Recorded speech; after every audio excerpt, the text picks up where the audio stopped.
What's going on, guys? Jacob Dude 1357 here, bringing you another video. This is going to be an update video of a package I got in today. Very nice package, and I can't wait to show it to you guys. But before I do, there's something I've been meaning to talk about, and that is a growing trend that I've noticed here in the YouTube community.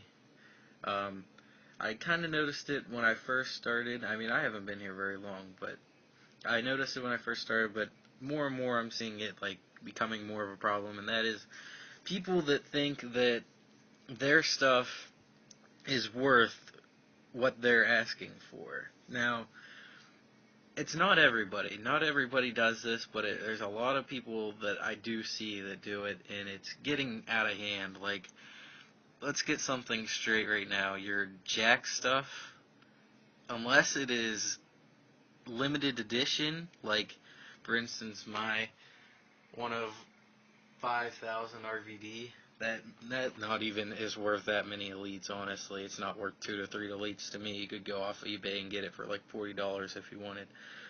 Unless it's a limited edition, like one of 3,000, one of 1,000, something like that, it's not worth anything.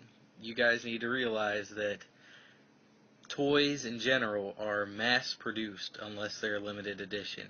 Sure, they may be hard to find now, like Jack's figures, maybe, but that doesn't make them worth what you're asking for. It's getting out of hand, and I think somebody needs to say something but yeah, it's getting ridiculous. But there are Mattel figures too. Zack Ryder's a good example. I mean, he is going for like $50 on eBay. So sure, if you want to ask a couple elites for him, go ahead. But the rest of there's no other figures out there. Elite 11 CM Punk, maybe he's not worth $50 or $60 anymore. He's worth like maybe 25, 30 to me. Now I go by eBay prices. That's what I've always done, because I'm a pretty big eBayer. I've always valued things by what they go for on eBay, and that is what I've always tried to do. I've always tried to make my deals as even as possible to make both sides happy. I'm not trying to rip anybody off. I am just, especially now where I'm at the point where my collection's getting pretty filled and I'm just trying to fill in some empty spaces. I'm not trying to rip anybody off. I'm not trying to get everything that I can out of what I have for trade. I am just trying to fill in the empty gaps, and then once I do, I'll just pick figures up from Ringside Collectibles as they come out. I mean, but yeah, like I said, this whole asking ridiculous prices for your figures, asking ridiculous amounts of figures for your shitty figures, it needs to stop.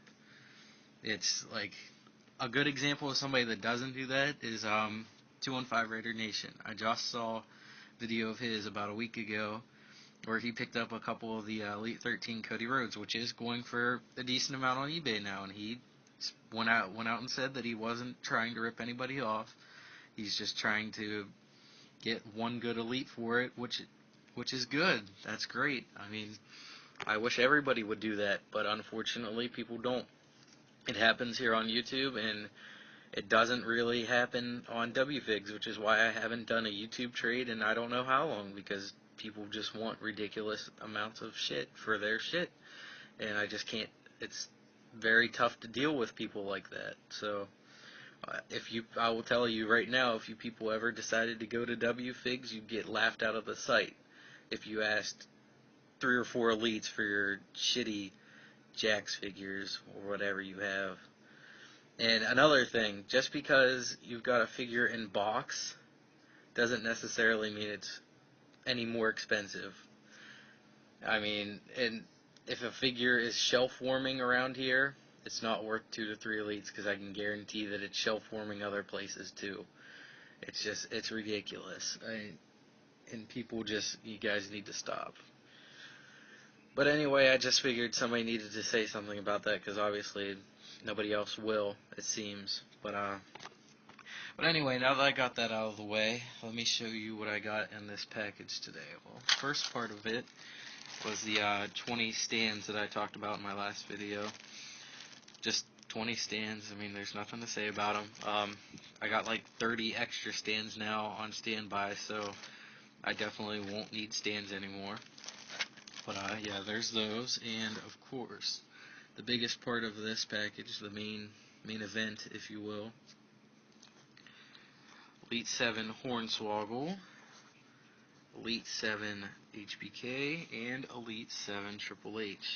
The entire DX collection from Elite 7. I've got his ladder too, and I've got a couple more glow sticks that came in the package as well. Very nice figures.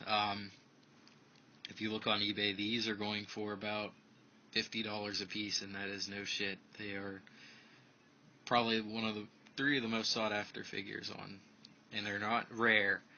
I'm not trying to say they're rare. It doesn't matter anyway because I'm not trading them. They're not rare. They're just sought after. Everybody wants them because everybody likes DX. I mean, I'm not a huge fan of DX. I really didn't care if I got them or not, but I'm starting to get to that point now where I've pretty much got just about everything I could want. So I started thinking, what is there out there that I don't have yet that would be cool to have in my collection? And this was the first thing I thought of, the complete DX collection from Elite 7.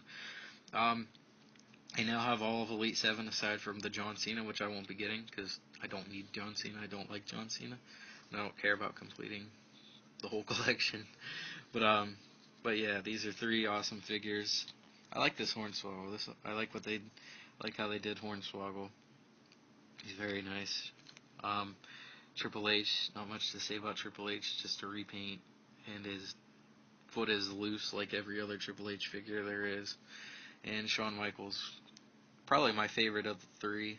I do like Hornswoggle, but I like Shawn Michaels. I love this figure. This is really cool. I've got 4 of those glow sticks, like I said.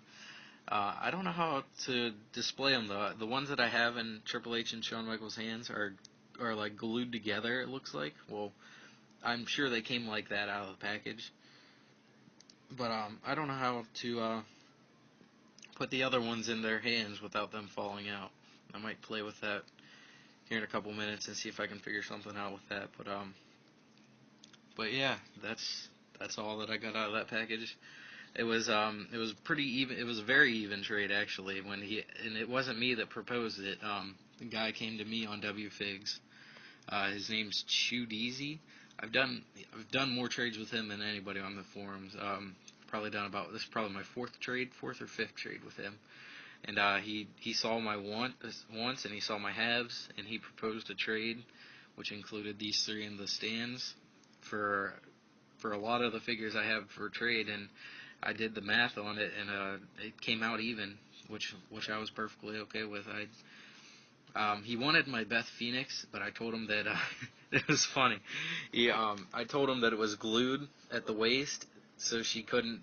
Like I was trying to describe to him like where she was glued to make sure he knew what he was getting if he wanted it. I told him she couldn't bend over or something like that, and he said I'll take he didn't include Rick Rude in the deal, but once I told him that Beth Phoenix was glued like that, he said, "Can I get Rick Rude instead? Instead, I would prefer she bent over," which is great.